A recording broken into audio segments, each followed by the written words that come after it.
بسم الله الرحمن الرحيم. إن الحمد لله نحمده ونستعينه ونستهديه ونستغفره ونعوذ بالله من شرور أنفسنا ومن سيئات أعمالنا، فمن يهده الله فلا مضل له ومن يضلل فلا هادي له، ونشهد أن لا إله إلا الله وحده لا شريك له، ونشهد أن محمدا عبده ورسوله صلوات الله وسلامه عليه وعلى آله وأصحابه ومن تبعه بإحسان إلى يوم الدين. لسرتاوە داواکارین و دەپاڕێنەوە لە خوای گەورە، خوای پەروەردگار، خوای گەورە هیدایەتمان بدات، خوای گەورە تاعەت و عیبادەتمان لێ قبول کات، خوای گەورە وەمان لێ بکات ئینشاء الله بەو قورئانەی بەو ڕەمەزانەی کە زیاتر لە ئەو نێزیک ببینەوە و لەسەر ڕێبازەکەی ئەو کە قورئانە و سنەتی پێغەمبەریە صلی الله عليه وسلم ژیانمان و هەڵس و کەوتمان پەیڕەو بکەین. اللهم آمین یا رب العالمین. بەڕێزان، ئێستا کەش لە کە باسی ئەو مەسائلی قورئان و ڕەمەزان کە چەند پەیامەکی تێدایە، ئەو جارەی حەڵەقەی ئەو جارەمان زیاتر لەسەر ئەوەیە حاڵی ئێمە لەگەڵ قورئان. تەمانە باسی ئەومان کرد بەخششی دووەممان لە ڕەمەزاندا ئەوەیە قورئانە، جا ئەو بابەتەکان لەسەر قورئان بوو، پەیوەندی قورئان و ڕەمەزان. ئێستا کەش ئەوەیە حاڵی پێغەمبەر صلی الله عليه وسلم و سەحابەی پێغەمبەر ڕزا و ڕەحمەتی خوای گەورەیان لەسەر بیت لەگەڵ قورئاندا چۆن بوون. ئەوە دەبتان نمونەیەکی عەمەلی یاخود قودوە پێشەنگاتی پێغەمبەر صلی الله عليه وسلم چۆن هەڵس و کەوتی کردی لەگەڵ قورئان لە ڕەمەزاندا، هەروە سەحابەی پێغەمبەریش چۆن هەڵس و کەوتیان کردیوە و تابعینیش ئەوانەی دوای سەحابەش لە ڕەمەزاندا لەگەڵ قورئان. ئەوە بەڕاستی دەبتە قودوەیەک، پێشەنگێک، نمونەیەک، ئێمە بەرچاوڕوونیەک دەبی بۆ ئەوەی ئێمەش ئینشاء الله بەو شێوازە هەڵس و کەوت بکەین لە ناو ڕەمەزاندا لەگەڵ قورئان. لە سەرەتاوە لەو حەدیثەی ئەوەی دەست پێ دەکەین لە حەدیثەکەی ئیبن عەباس ڕزا و ڕەحمەتی خوای گەورە لەسەر هەردووچیان بی کە دەجێڕیتەوە، دەفەرمێت كان رسول الله صلى الله عليه وسلم أجود الناس، كان رسول الله صلى الله عليه وسلم أجود الناس، وكان أجود ما يكون في رمضان حتى يلقاه جبريل، وكان يلقاه في كل ليلة من رمضان فيدارسه القرآن. فلرسول الله صلى الله عليه وسلم أجود بالخير من الريح المرسلة. أو حديثكي نيكا إمام ابن عباس ومن دجيريتوا دفرميت پێغەمبەر صلى الله عليه وسلم لە هەموو خەڵکەچی کەریمتر و سەخیتر و جەواتر بووە. ئەجود یعنی کەریم، زۆر سەخاوەتی بۆ، جە سەخاوەت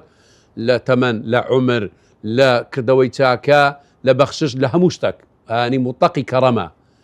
و دەلێت و لە هەموو کاتەشی سەخی زیاتر بووایە، کەڕەمی زیاتر بووایە، وەکانە ئەجود ما یەکون فی ڕەمەضان، لە ڕەمەزان لە هەموو کاتێک سەخاوەتی زیاتر دەبوو، کەڕەمی زیاتر دەبوو. لە کاتێک لە چ کاتێک زیاتر دەبوو؟ کاتی جبریل داهاتە خوارێ بەسەریدا، کە جبریل دادەبەزی. کەی دادەبەزی؟ لە ڕەمەزان، لە ڕەمەزان دادەبەزی و جبریل قورئانی بەسەردا دەخوێندەوە. کەواتە جبریل مدارەسەی قورئان، طبعا مدارەسە فەرقی لەسەر قیراءە، مدارەسە یعنی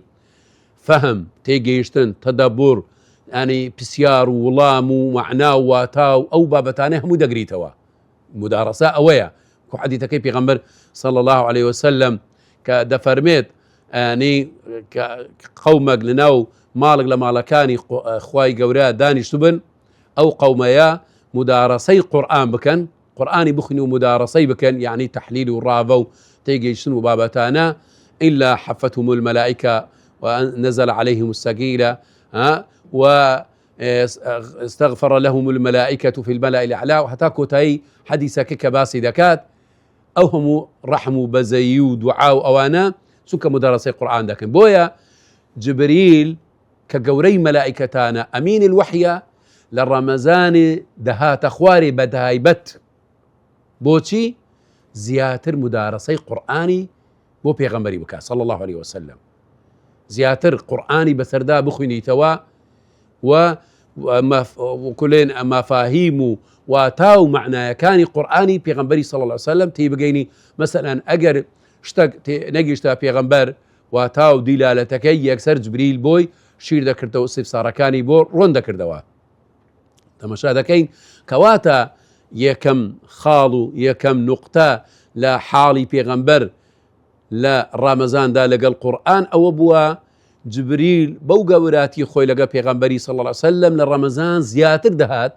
دەهاتە خوارێ و بەردەوام مدارەسەی پێغەمبەری دەکرد صلی الله عليه وسلم. ئەوە یەک لە خاڵەکانە کەواتە تایبەتمەندی ڕەمەزان بە قورئان ئەوەیە لە مانجی ڕەمەزان پێغەمبەر صلی الله علیه وسلم لە هەموو کاتەشی تر زیاتر قورئانی خوێندوتەوە. ئەوە حاڵی پێغەمبەرە، قورئانی خوێندوتەوە،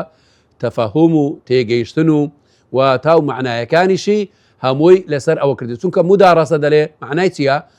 فەهم ومراجعە لا مجرد تیلاوە، نەک بەستەنیا زۆر خوێندەوە، تێگەیشتن مراجعەی قورئان ئەو دەلێنی مدارەسە. جبریل کە مدارەسەی کردووە لەگە پێغەمبەری صلی الله علیه وسلم بە تێگەیشتن و مراجعەکردنی چەندین جار ئەوە بووە، نەک تەنیا تیلاوەیەکی خێرا و سەریع بین. وهروە ئەوەش دەگەریت اجتماع القورآن مع الجود فالهداية تثمر سلوكا. کاتی کە تو زۆر قورئانت خوێندەوە و تێگەیشتن و ئەوانت کرد بەڕاستی ئەو پەڕی سەخاوەت و جود و کەڕەمت کردووە لەگەڵ ئەو قورئانەیە، یعنی کات و عمری خۆت زیاتر دایتە قورئان، معنای ئەو پەڕی سەخاوەتە. یعنی ئێستا تو کاتی خۆت بدەیە شتێک، ئەو معنای چییە؟ تو کاتی خۆت بەخشی بۆ ئەو شتەیە، بەڵام کە تو کات و تەمەنی خۆتدا قورئان، یعنی ئەتوو سەخیترین و کەریمترین شخص بوویتی کەوا تەعامل لەگەڵ قورئانی کردووە لە بۆی زۆر کاتەکەی خۆت دایتە ئەو قورئانە. ئەوە یەک لە خاڵی یەکەم و لەگەڵ قەزەی جبریل لەگە پێغەمبەری صلی الله علیه وسلم مدارەسە و مراجعەی قورئانی لەگەڵی کردەوە. خاڵێکی ترمان الإكثار من التلاوة والتدبر، کە زۆر خوێندنەوەی قورئان بە زۆر خوێندنەوەکە لەگەڵ ئەوە نەبی بەس ژمارەی زۆری، نە تەدەبر لە لێکۆڵینەوە لە معنایەکان، تێڕوانی لە معنایەکە کەوا بە حەلەقەی تایبەت دەینێ سەری ئینشاء الله زیاتر تەفسیلی دەدەینێ. ئێرە بەس بە خێرایی بەسەردا دەچین، یعنی دەڵێت چی؟ يقف عند آيات الرحمة فيسأل وآيات العذاب فيتعوذ. پێغەمبەر کە قورئانی دەخوێندەوە ئەو شێوازە بووە، کاتی بەسەر ئاەتێکی ڕەحمە بوایە، بەخشەکانی خوای گەورە بوایە، باسی بەهەشت بوایە، پلەپایەکان و خۆشیەکانی ناو بەهەشت بوایە، ئێتر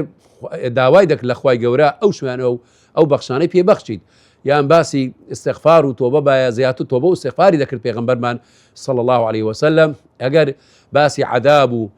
سەختی ئەوەی با ڕۆژی قیامەتێ ئەوە خۆی لێ دەپاراست لە ئاگر و دۆزەخ و لەو مەسائلانە. کەواتە کاتی قورئان دەخوێنیەوە بەو شێوازەی بخوێنیەوە، بەو شێوازە تەدەبوری بکەی و معنایەکان و کوڵدەڵێن تێگەیشتن لە قورئان دابیت. لە شێوازی پێغەمبەری صلی الله عليه وسلم لەگەڵ قورئاندا لە ڕەمەزاندا لە ساڵی تێدا پێغەمبەر صلی الله عليه وسلم کە وەفاتی کرد لە هەموو ساڵەکانی تر زیاتر قورئانی تێدا خوێندەوە. دەڵێ وەکو وارد بووە لە حەدیثی صحیح، دەڵێ پێغەمبەر صلی الله عليه وسلم لەو ساڵی کە تێدا وەفاتی کرد جبریل نەک جارێک هاتە خوارێ مدارەسەی قورئان لەگەڵ بکات، دوو جار هاتە خوار. جبریل عەلەیه السلام وعلى نەبینا ئیتر دوو جار زیانی هاتە خوار و مدارەسەی قورئان، کەواتە گرنگی دایان و بایەخدان پێغەمبەر صلی الله عليه وسلم لە ساڵی تێدا وەفاتی کرد زیاتر گرنگی بە قورئانی دا و مدارەسەی قورئانی کرد و جبریل دوو جار بەسەریدا هاتە خوار. ئەوە حاڵی پێغەمبەر بووە صلی الله عليه وسلم بۆ ئەوەی ینی زیاتر لە قورئان نێزیک بێتەوە، وەروەها زیاتر تەدەبوری ئەو قورئانەی بکە. ئێستاش دەینە سەر گوتمان ئەو بەشی پێغەمبەری بووە صلی الله عليه وسلم لەگەڵ قورئاندا لە ڕەمەزان. ئێستا دەینە سەر حاڵی سەحابەی پێغەمبەر لە ڕەمەزاندا، ئەویش چۆن لەگەڵ پێغەمبەری صلی الله عليه وسلم لەگەڵ قورئاندا هەڵس و کەوتیان کردووە. دەینە ئەو بابەتەی طبعاً سەحابەی پێغەمبەر دەڵێن لە ڕەمەزاندا هەرچی مەجالیسە، هەرچی شتە سەحابەی پێغەمبەر وازیان لێ دەنیا بەس تەنیا خەریکی قورئاندا دەبوون. الإقبال على القورآن، ڕوویان لە قورئان دەکرد بە دەرەجە یەک، هەموو شتەکانی تریان وەلادەنا زیاتر خەریکی قورئان دەبوون. بۆیە دەڵێ یەترکونە مەجالیس الحەدیث، حتا ئەگەر مجالسی فرمودەی پێغەمبەری هەبوایە صلی الله عليه وسلم، حەدیث و یان محاضراتی فقه و ئەو شتانە ئەوانەیان ڕادەگرت زیاتر لەگەڵ قورئاندا خەریک دەبوون. لەبەر ئەوەی کۆ باسمان کرد ڕەمەزان مانجی قورئانە، قورئانی تێدا هاتوتە خوارێ، بەو فەهمە و بەو تێگەیشتنەی وان کە چۆن پێغەمبەری صلی الله عليه وسلم لەگەڵ جبریل مدارەسەی قورئانی کردووە، ئەوانیش بە هەمان شێوە تەنیا خەریکی قورئان دەبوون و مدارەسەی قورئان و فەهم و تێگەیشتن و ئەوانەی قورئانیان دەکرد. ويقللون من الاشتغال بغير القرآن في رمضان خاصة، يعني زياتر اهتماميان بقرآن داو أو شتيتر زور بكمي خريشي اشتكاني تردبون. يقلع حالتي الصحابة كاني في غنبري صلى الله عليه وسلم حاليا للرمضان دا لقى القرآن أو كثرة التلاوة مع العمل كقرآن يندخوين دوا أو نبو بس قرآن بخوين دوا نا بريزان بلكو كردوا جيب جي كردن تطبيق كردن هالسو كوت كردن بجيري أو قرآن يا لم يكونوا ينظرون إلى عدد الختمات فقط بل إلى العمل بالآيات. نايدقوا والله كاكا من أول دخلت ما كل شيء عندك ناو خوما بيتا باو بريزان أو دلي من مثلا سيخت مكردية أو دلي تشار مكردية أو دلي بينز مكردية نا بريزان تمش هذا كيف يغمر صلى الله عليه وسلم دلي يجزا مدارسي كدول زوبين رمضان كان يتر بس لو صالي وفاتي كر دو جار قرآني همودا جبريل بسريدا خوندي توا هو بو مسائل تيجيشتون وتدبر وجيب ذكردن او معناه دين كواتا يكجاري بتدبر بتيجيشتن بتطبيق كردن قرآن كي ختم كي لدى جاري تري بخيراو هيز واتاوش تكاني لي استفادي لنا كي لدى جاري تر خيري زياترا او جاري بو شوازو جيب كي شوف قرآن هاتوا بو تطبيق كردن نك بسرزار خوينا وو بلام جيانت بيسواني قرآن بي وكو او يدبيني اورو لواقعي مسلمانان دا جيداخا يعني قرآن أهو مدخندريت ولو رمضاني هاي بلام دتي لجياني روجانيان واقع كان زوزور جيوازا لقل قرآن كي كواتا خالتاي بدمندي صحابي بيغمبري لا رمضان دا لقل قرآن أو أبوا لقل أوي كالزور بايخيا بقرآن دا قرآن يان ذكر دا سرچاوي جيب جي كردن وجياني خوان وكو قرآن ذكر جياني خوان وكو أو قرآن ليدا كرد بويا براسي زوزر بيويستا إيمش وكو أو صحاباني بيغمبر يعني تون بنا عند الوقوف على الأوامر والنواهي كاتي كأوامر ونواهي هبوايا إيتر أوان دتون لسر رادة وصان مثلا كباسي غيبت دكات باسي حرام دكات باسي يعني فرطو فيلق يانشتك دكات دا تمشاي خوي دكر براوردي دكر لقل قرآن آية سن لو صفتاني لمن دا هيا اگر تم دابي بو يكسر واسي بيني او هاتا مشاي خوي يعني قرآني دكر دا سرساوا ميزان وترازوكو بيش درباس ما كر حالي خوي براوردكو لقل او قرآني سن او حالي بي لو حرامانا خوي لي دور كردي توا اگر خوي لي دور كردو سباسي خوي قرو دكر دكو بردوام دابو اگر نا بخوي دادا تشوا او حالي صحابي بوا لقل قرآن ايما واين قرآن دخلين وجيان ماني قوريوا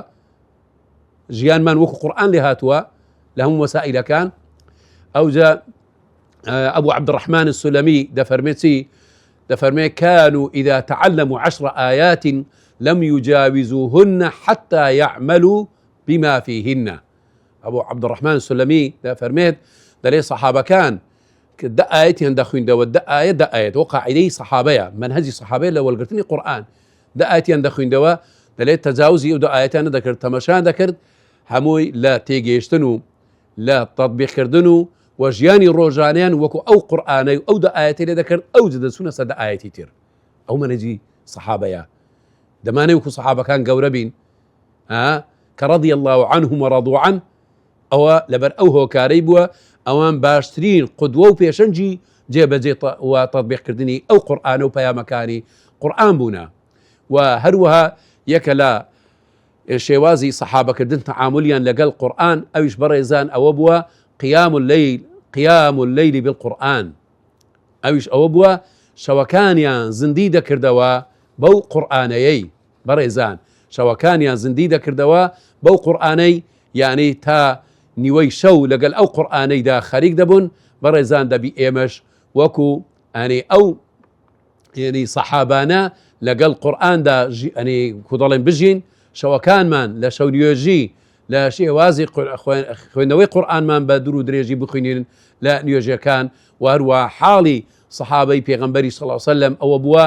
کاتی کە قورئانیان دەخوێندەوەش حتى گریانیان تعني کاریگەری قورئان لەسەریا هەبووە، یعنی دەگریان حتى گریانەکان و وەکو دەڵێن دەنجی ئەزیز و هەناسەی گریانیان لە پشتەوەی یعنی ڕیزەکانی نوێژەوە گیان لێ بووە. دەڵێ عومەری کوڕی خەتاب ڕەزا و ڕەحمەتی خوای گەورە لەسەربی كان يسمع نشيجه من آخر الصف إذا قرئ القرآن. كاتي قرآن بخندرا لآخر صفكان يعني بخندرا دنجي هناسو كل قرياني إمامي عمر دهات بوشي وزبوة يعني حالي صحابي بيغمبر وحالي سلفي بهمان شوا لقى القرآن دا وكو حالي أو صحابانا يعني سلفي صالح وكو تابعين وتابع تابعين بوشي وزبوة تمشادا كان إمامي مالك دليك طبعا مشهور بو مجلسي هبو لمزقوتي بيغمبري صلى الله عليه وسلم حديث موطئي خوندي توا بلام كاتي رمضان هاتوا وازي لهوينايا رق شوية خريشي قرآن بوا باشا يترك الحديث ومجالسه ويقبل على المصحف. إمام الشافعي كان يختم في رمضان 60 ختمة دلين الروايات كراوة دلين شيس ختمي كردوا عند كان روجي دو ختم يعني همو جياني بو قرآن بوا روجاني همو بس بو قرآن بوا طبعا لبرو إمامي قورة بوا شارزا بوا لزماني عربيج أو خويني كردوا طبعا بيتيجيش ومعناشي زاني وبويا أو فقهي داناو أو رسالي داناو كتابي أمي داناو للروانجي أو قرآن ودلالتي أو قرآن كزور لقالي جيابو أو فقهي دانا أو مذهب قوري داناوا لبرو لقى القرآن خريق بوا استنباطي كردوا لقال أو قرآني أو جاء أو فقهي دانا وكواتا للرمضان دا بس خريشي قرآن دا بوا بوشي وازا أوانا همو دلكانيان حاضر بوا لقى القرآن بوا إمام الزهري دلي إنما هو تلاوة القرآن وإطعام الطعام باسي أو ما لو دكا دلي رمضان تلاوي قرآن وإطعام طعامين لو دوشتي بيكاتوا قرآن رمضان دا تلاوة إطعام طعام يعني صدقوا أو نكواتا بريزان يعني رمضان دبي بوشي وازك دابي كوا قرآني تيدا زور بجواني ريكو بيتشي تيدا بخويني نوا وتدبر قرآني بكين وجيب بكين لجياني خومان إلى قوبي وندي ما لقل أو قرآني برزو بهيز بيد وهواي أو إن شاء الله أو تنو تيكا بيشكش ما كرد لسر حالي بيغمبر ما صلى الله عليه وسلم لقل للرمضان دا لقل قرآن بوشي وازا مدارسي كردوا لقل جبريل وصحابي بيغمبريش أوها لقل قرآن بنا وتيجي شنو تطبيقيا لجيانيان إيه مجبو هواي أوي كا لقل قرآن دا بخويني نوو ولا جيان من جيب كين بوي قرآن كاري لجيان من دا بيتو ولا دنيا ولا قيامتيش سرفرازو سربرز بين. وصلى الله وسلم وبارك على نبينا محمد وعلى آله وصحبه أجمعين.